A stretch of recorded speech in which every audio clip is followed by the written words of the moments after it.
We now shift our focus to the battleground swing state of Nevada, the silver state famous for its casinos.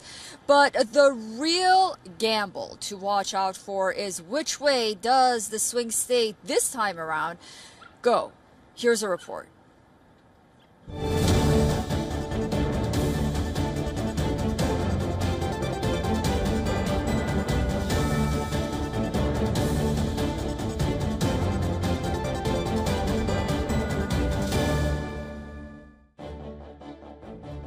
In the race to the White House, Nevada is one of 7 swing states that could be the deciding factor in this nail-biting election. This western state has a history of swaying blue in recent elections. It held the record of always voting for the winner from 1912 to 2016, with the exception of Jimmy Carter in the year 1976. But Nevada is famous for its unpredictable politics.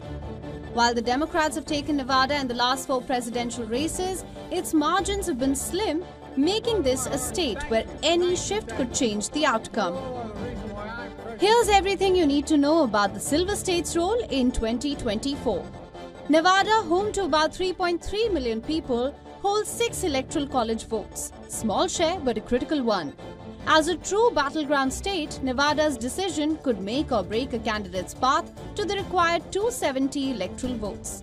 Since 2008, Nevada has leaned toward Democrats, with President Joe Biden winning by just 2.4% in 2020. His win came from the strong urban turnout and high support among Latino, Asian American and Black voters in the densely populated Clark County, home to Las Vegas. Nevada's growing diversity keeps it firmly in the battleground category.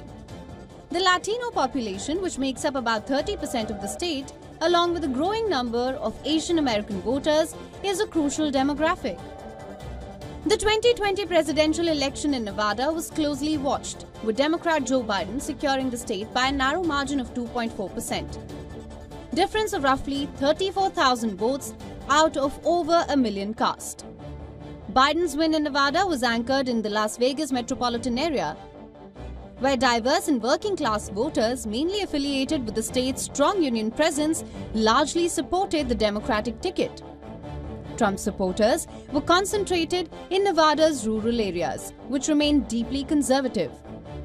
The split between urban Democratic strongholds and conservative rural communities has made Nevada one of the most unpredictable states in recent elections. Let's paint you a picture of how the race to the White House is shaped up this year.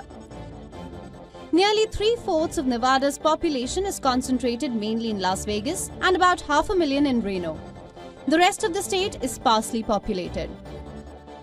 Over 28% of the population identifies as Hispanic or Latino, making them the largest minority. They made up about 15% of the voters in 2020.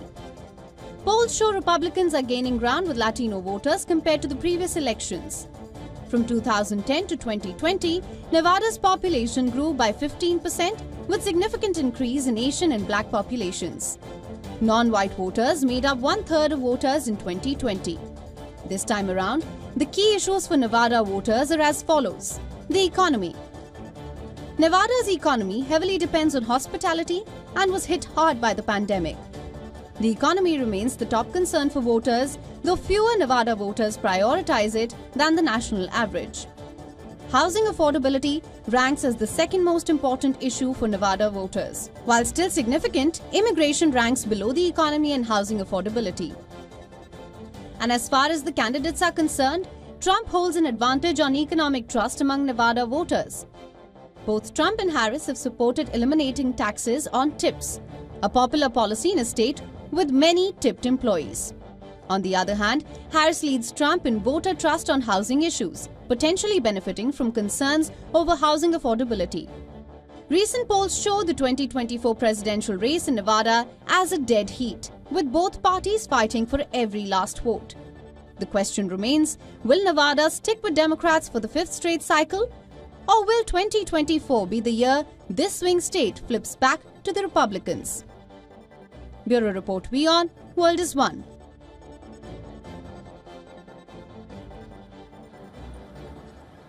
The economy is once again at the center of voters' minds. Vice President Kamala Harris and former President Donald Trump are offering distinct economic visions. Our next report explores how these differing strategies could impact the wallets and financial future of U.S. citizens.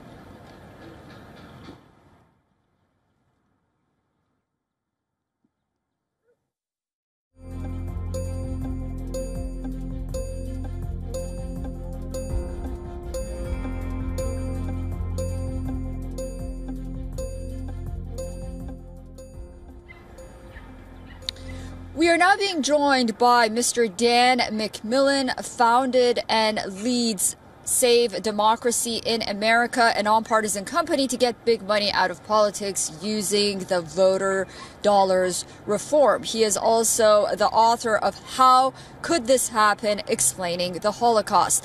Dr. McMillan, thank you so much for joining us on WION. How will the outcome of this election impact economic policies on issues like inflation, job growth, and small business support? And what should voters expect in terms of real change post-November 5th or in January? Well, I think if President Trump wins again, there could well be a very dramatic change. In particular, he has said that he wants to move toward a reduction in income tax as a way of raising money for the federal treasury and moving toward imposing tariffs on imported goods. And there have been a number of different versions that he's expressed. He's talked about a 10% blanket tariff on all imported goods. In some cases, he's even spoken of 20%.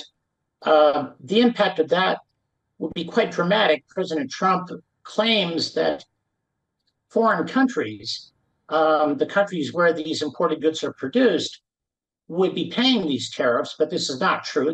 The tariff is actually paid by the American consumer of these goods. And I think most economists will say that such a policy would be very inflationary and also disruptive. It would be, first of all, raise prices to the consumer for finished consumer goods that arrive in this country, and also for American manufacturers that import components or raw materials that are produced abroad. That then increases their costs because tariffs are imposed on those products. Not to mention the fact that other countries upon whose products we impose these tariffs would most likely retaliate by placing tariffs on the imports of American goods. It would have a very disruptive effect on international trade. The exact economic consequences are impossible to predict, but I think most economists would agree that this would be very harmful to the world economy and to the American economy. President Trump is unpredictable. There's no guarantee that this is what he will do, but he has made it a center point of his economic policy.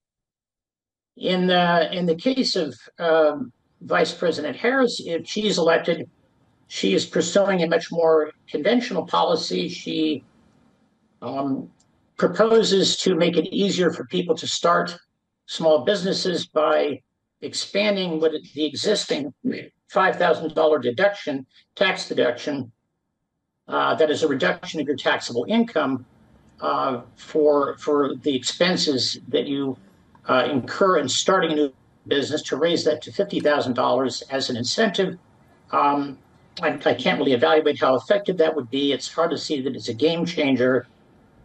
She's also talked about having the government pay $25,000 out of the down payment for someone purchasing a home to make home ownership more accessible. But most economists, as near as I can tell, would say that that is, again, a fairly minor contribution, not really a game changer either.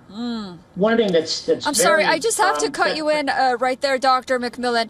I want to ask another question, and I want to have enough time to do so. How do you think big money influences politics, and what can be done to make elections more fair? I think this is more in line with your organization, Save Democracy. That's right. Well, Thank you for asking. So one of the ways that our country differs from pretty much every other wealthy democracy is that our elections are vastly more expensive because the Supreme Court will not allow us to impose limits on the amount of money spent on elections. Our campaigns, for example, election campaigns, cost roughly 40 times as much as what they cost in Germany or the United Kingdom, to take two reference points. I think the most important impact of this is that effectively candidates have to self-censor to avoid saying anything that might offend any potential donor of campaign cash, so that most policy options for addressing the country's many problems are taken off the table. And consequently, not only are we not addressing, for example, the budget deficit, that we're going to be borrowing $2 trillion a year for the foreseeable future, the indefinite future, just to meet budget costs, which is absolutely unsustainable, or the fact that we pay twice as much per American for healthcare as do other countries do per capita. These problems are barely even mentioned in the political conversation, because any effort to fix them might, for example, involve raising taxes on wealthy individuals to pay for election campaigns. Or to reduce the cost of healthcare, we might have to regulate prescription drug prices. And then if you did that, you would not. So the best solution is a public financing mechanism where you make available to candidates an alternative pool of money that they can draw upon. And of those mechanisms, probably the most practical, easily implemented, is Thank you so much, Dr. McMillan. I'm sorry, I have to go right now. Thank you so much for all of those explanations. And I look forward to speaking to you again very soon. Let's see what happens on Tuesday.